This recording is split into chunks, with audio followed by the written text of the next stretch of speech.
Hilton brings you new ways to stay, with experiences that let you capture the glory days. Introducing the Graduate Hotels. Each inspired by local college towns, these stays are always original and never boring. Get in touch with traditions all across the country and enjoy a stay that's a class above the rest. Book at Graduate Hotels with Hilton Honors Points at Hilton.com. It's a win-win. Hilton, for the stay. Finding a new job is stressful. But with Indeed, it doesn't have to be. Just fill out your Indeed profile with your skills, experience, and desired salary. The more you fill out, the better your matches will be. And hearing from hiring managers will be 2 times more likely. Relax. That's your Indeed profile sending opportunities your way. Indeed, the world can work better.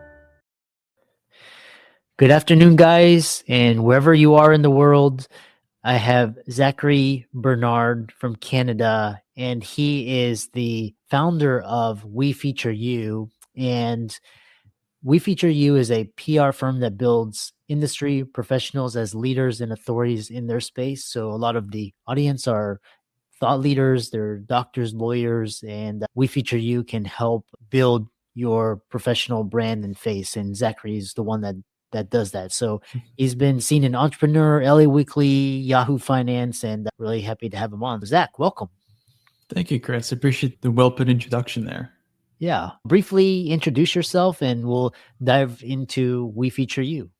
Yeah, for sure. As you mentioned yourself, my name is Zachary Bernard. I'm the founder of We Feature PR. We are a public relations firm where we essentially help clients, as you mentioned, help business owners, founders, executives be seen as like leaders in like their space. A lot of people struggle to like market themselves, not able to showcase that credibility. So that's like really what we help do. I started this company around like 4 years ago.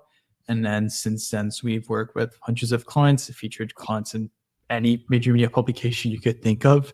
And we've since expanded into podcasting, such as obviously yourself, since you do this every single day, Chris. It's definitely been an interesting space and I absolutely love it. Yeah. And so for the clients and people that you work with, talk about your client avatar and how you help service them. Sure. So I would say most people that we work with are going to be like the business owners, the founders, executives, essentially like the person that's like the face of the company in some shape or form, where they're going to be the one like getting in front of like potential customers, potential clients. Like they're the people that people look at when they want to make like a purchasing decision within like a company. So the first thing that they have to do is they're going to look up that person. They want to know if, okay, should I even trust this person? Like the first place, trust is going to be obviously like that number one component there. So typically we're going to be working with like small to medium sized like businesses with the main goal of like building like their authority and credibility. That's not to say that we haven't worked with bigger company. We've obviously worked with even publicly traded companies, but most people are going to be in like an infantry stage as far as like their brand. They want to start like building their profile a little bit to really be able to amplify like all their other marketing efforts. So it's usually going to be that like CEO founders starting to kick off the marketing, but they haven't done like anything like too seriously, in my experience. Interesting. And what podcasts or what features or publications or podcasts do you get guests in? That's a very long list, Chris, to be honest with you. As far as like the publication, the approach that we take is we want to obviously maximize like the relevancy. If I'm working with a client that is in the finance space, I'm obviously not going to get him featured in a music publication or art publication.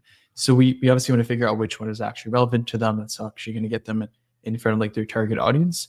But the way that we function is we've built relationships with contributors, journalists, editors, partnerships with publication. And we like leverage those to be able to get clients placed on those podcasts and being able to share their insights. Because there's like somewhat two type of like stories that I like to break it down to. You have like a promotional story, which is like, hey, this is me, this is how great I am.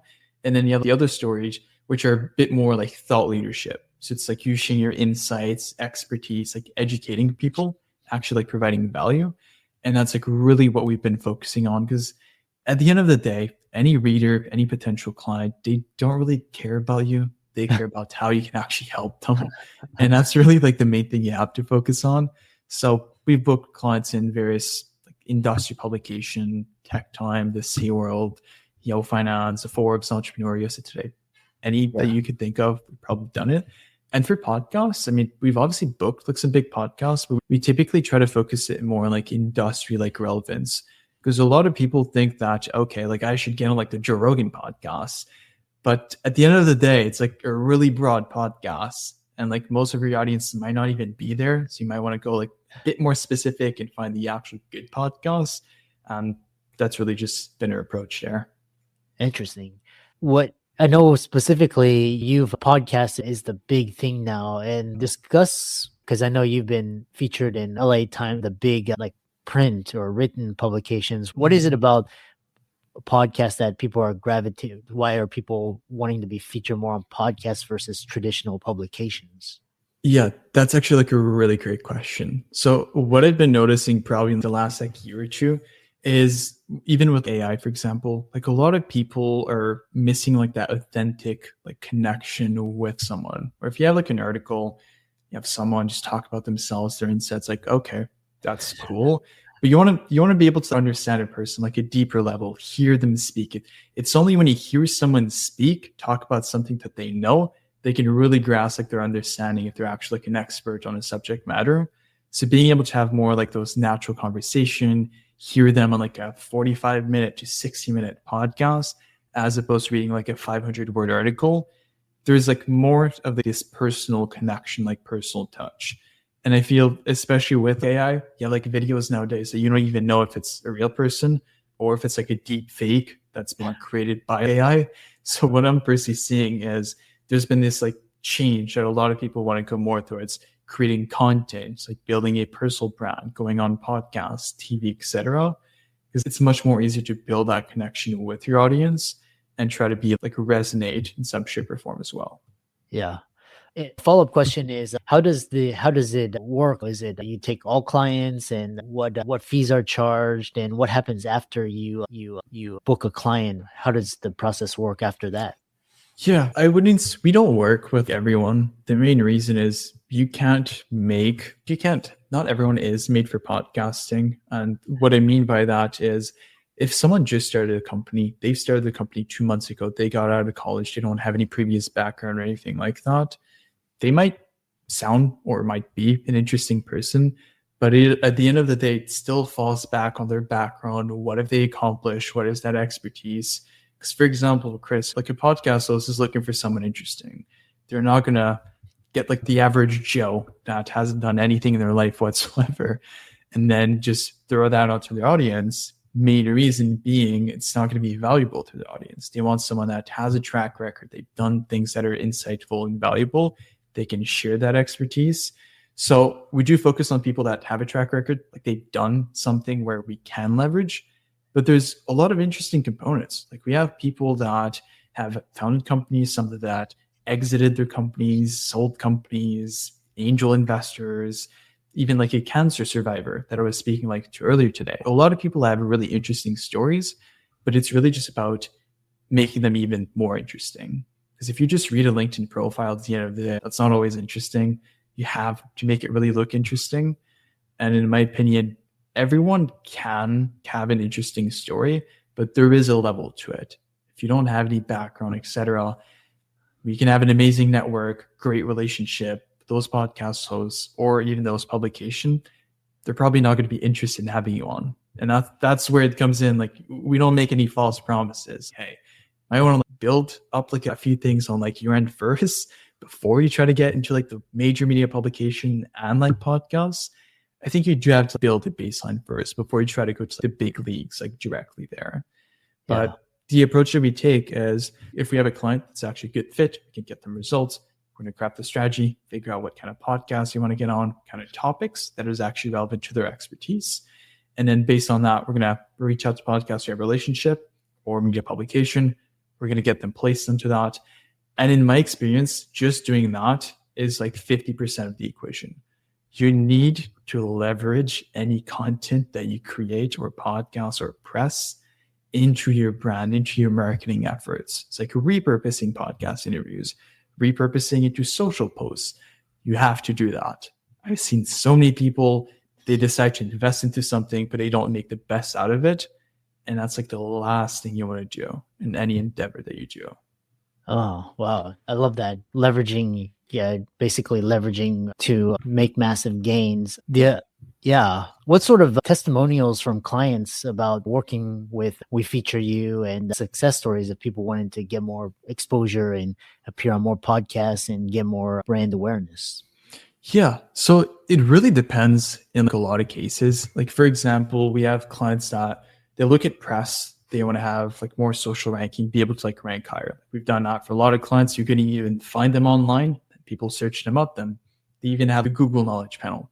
That's always great when it happens. Doesn't always happen to everyone, but we've had clients where we would book them on a podcast. They would create a referral partnership with that podcast host, ends up becoming a $30,000, $50,000 deal like per year, like recurring. And then like I've had other clients where they're going to come to us for like press, for example, and it's not even to get brand awareness. It's literally to help with their visa application to come to the US. Like a big thing with that is they need press, and they might have an interesting story, but they need sometimes the help of a PR firm to help them like push that across and then be able to apply. And we've helped people do that, be able to get like a visa. And that's actually like a really great feeling to be able to like help them pursue like what they want to do in like the US or in like other countries as well. Yeah, fascinating.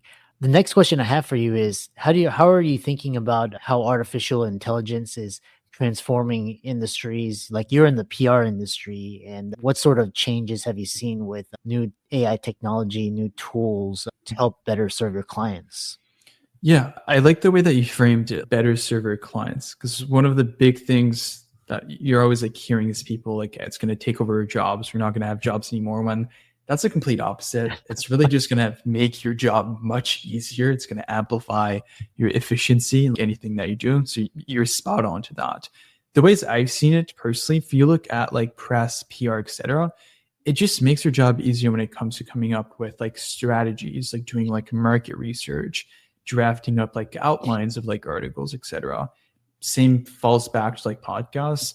I even myself run like my own podcast, and sometimes like I do need to get a bit of ideas as far as how I should structure my questions, structure the entire interview. And it makes my job like so much easier.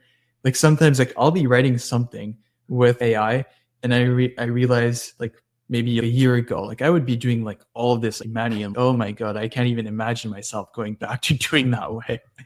And I feel, again, it's just going to make everything that we do like more efficient, but it helps with like strategy, market research. I think that's really just been like that main focus on benefit for us, at least. Yeah.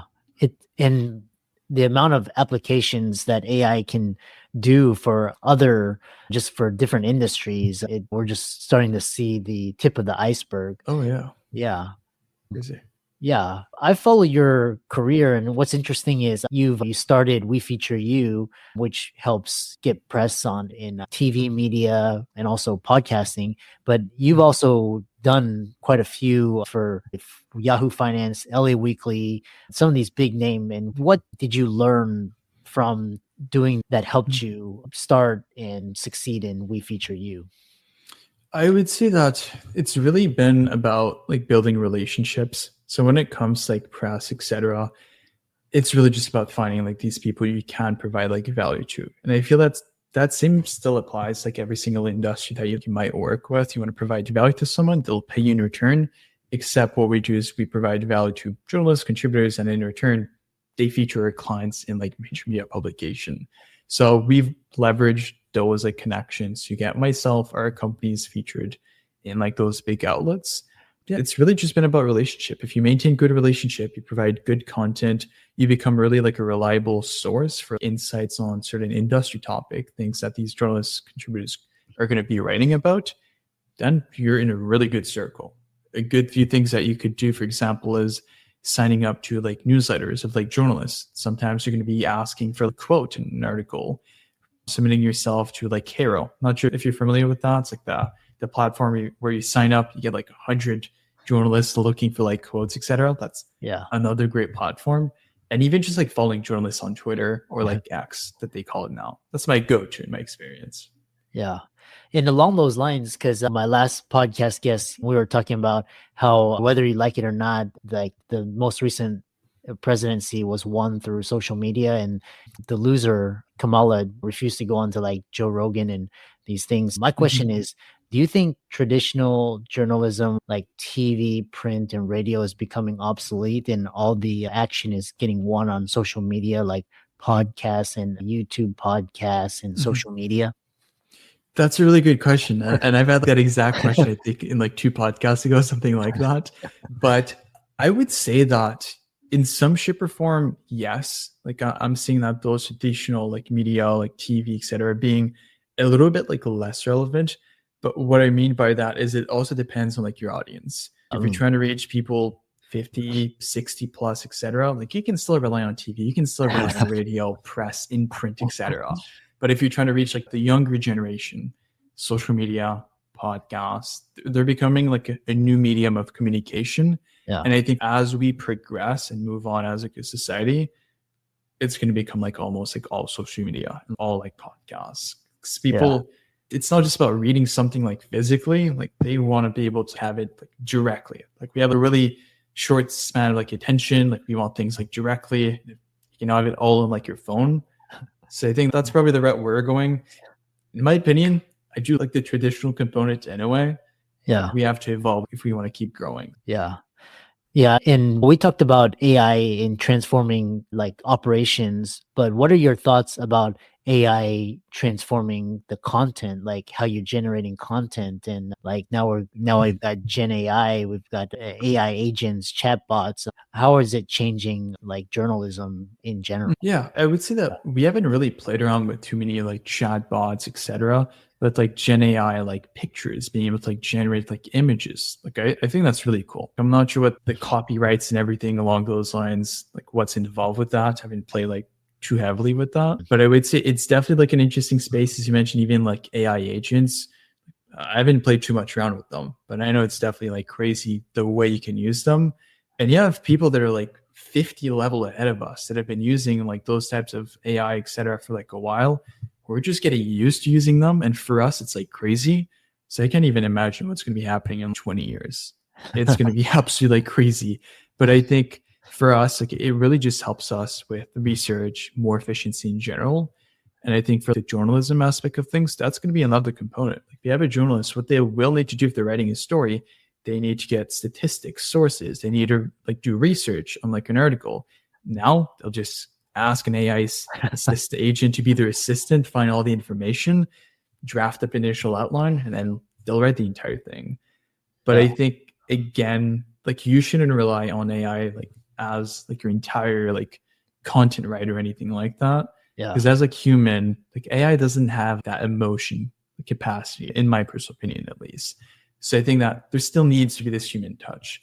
And people are going to start like catching on when content is solely like AI and when it's like human. And trust me, they're going to prefer human after a while. They're going to be tired of just seeing AI, not actually authentic, real content, in my opinion. Yeah. Yeah. It's like when you meet somebody in person, you can tell if they're like authentic or genuine or if they're like fake. It's and you really, and no matter how like fake or whatever perfect it is, you prefer like someone like imperfect and authentic and genuine. How can people connect with you and follow you, find you, and check out your work and work with you? Yeah, I would say if you want to reach out to me, best place is going to be linkedin.com. You search up Zachary Bernard. I don't think there's that many people with my name. It should be pretty easy to find. Yeah. And then wefeatureyou.com is probably the best place to reach us as well. But yeah. Yeah. Excellent. I really love how you've designed your career and reinvented yourself and stayed relevant and keep up the great work. I think we have to, Chris. If not, we're going to be left behind. So thank you.